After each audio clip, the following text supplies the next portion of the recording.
जिले भर में जो क्षेत्र में लगातार चोरियां हो रही हैं उसको लेकर कहीं न कहीं कानून व्यवस्था पर भी सवाल खड़े हो रहे हैं और ये एक लगातार ऐसी चोरियों के चोरों के जो हौसले बुलंद हो रहे हैं इसको लेकर आपकी क्या प्रतिक्रिया है? आए दिन चोरियां हो रही है। हमें लगता है कि सरकार नाम की कोई चीज है ही नहीं और बार बार जनता दुखी है। सरकार और जनप्रतिनिधि स्तर ने एमएलए साहब को कई बार लिखित और मौखिक अवगत करवाया। उसके उपरांत भी लगता है कि एमएलए साहब सो रहे हैं नींद में। थोड़ी बहुत तो शर्म आनी चाहिए। एक रात की घटना जो दिल दहलाने वाली है कि 23 दुकानों गोदामों के एक साथ में रात को लगभग 12 बजे के बाद में सुबह 5 बजे तक एयर कंडीशन शुरू करके और छत पे जाके नाश्ते किए हैं। तो आप अंदाजा लगा सकते हैं कि चोरों के हौसले कितने बुलंद है।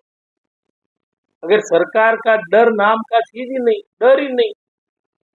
यहाँ जिला बना है, एसपी साहब खुद बैठते हैं और बालोतरा का हृदय स्थल सेंटर जो पुरानी धान मंडी उसमें 23 शटर एक साथ में तोड़ना, चोरी करना, इनसे ज्यादा शर्मनाक घटना हो ही नहीं सकती। हम निंदा करते हैं और मांग करते हैं कि थोड़ी बहुत ही सरकार और पुलिस की शर्म बसी है तो इनका खुलासा करे।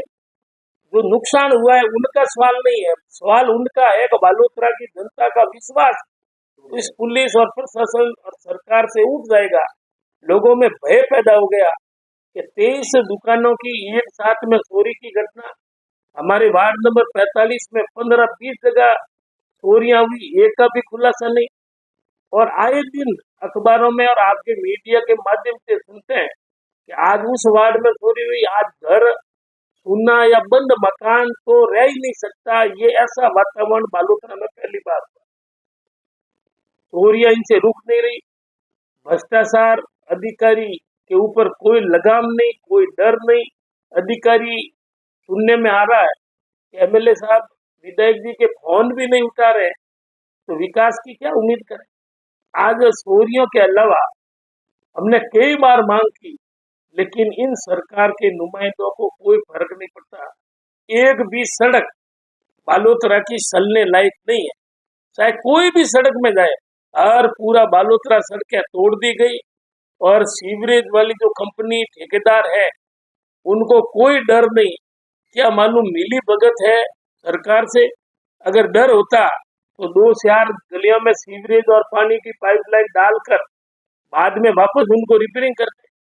और ये सीवरेज हमारे समय 182 करोड़ रुपए सैंक्शन हुए और हमने पहले भी कहा कि रोड भी तोड़ दी, रोड चलने लायक नहीं है, चोरियां रुक नहीं रही है, भ्रष्टाचार रुक नहीं रहा है, बिजली पानी की व्यवस्था गड़बड़ा गई है। तो सरकार और एमएलए साहब क्या कर रहे हैं? और बड़ी शर्म के प्रभारी मंत्री जी की मौजूदगी में भारतीय जनता पार्टी कह रहे हैं कि हमने वोट देके धूड़ खाई।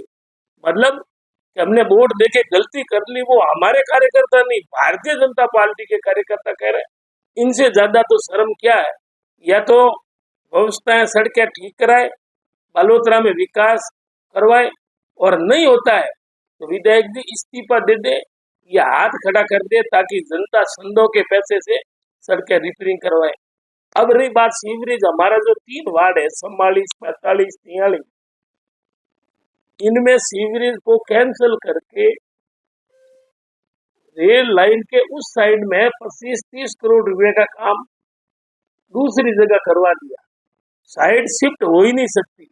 ये किसकी मिली भगत है, किसके इशारे पे हुआ?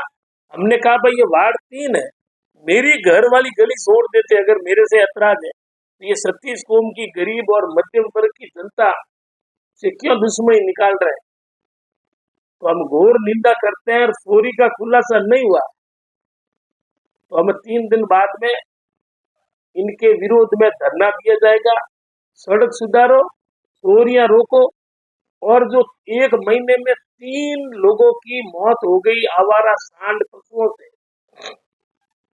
एमएलए साहब भी आए थे, बालोतरा के बड़े बड़े पूंजीपति आए, समाज सेवी आए, बड़ी बड़ी बातें हुई, ऐसा करेंगे और बाड़मेर की तर्ज पर नंदी गौशाला खोलेंगे। और आज 10 दिन बीत गए, वही आवारा सांड गलियों में घूम रहे, लोगों के लिए बहुत बड़ा खतरा है। इनकी व्यवस्था करे, क्योंकि इंसान की जिंदगी की कीमत होती है। लेकिन एमएलए साहब को कोई परवाह नहीं। इनके कार्यकर्ता मलाई साटने के लिए प्रयास कर रहे हैं, मलाई मिल नहीं रही। विधायक जी जयपुर में हमारे समय कहते थे कि ये तो नींद ले रहे हैं, मौज कर रहे हैं, पानी नहीं आ रहा, विकास नहीं आ रहा। 2 सालों में एक भी पत्थर कोई ग्राम पंचायत में नहीं लगाया। इनसे ज्यादा शर्मनाक बात मैं कह सकता हूँ कि ये सरकार फेल है। पुलिस और प्रशासन इनके कंट्रोल से बाहर है, इसलिए जनता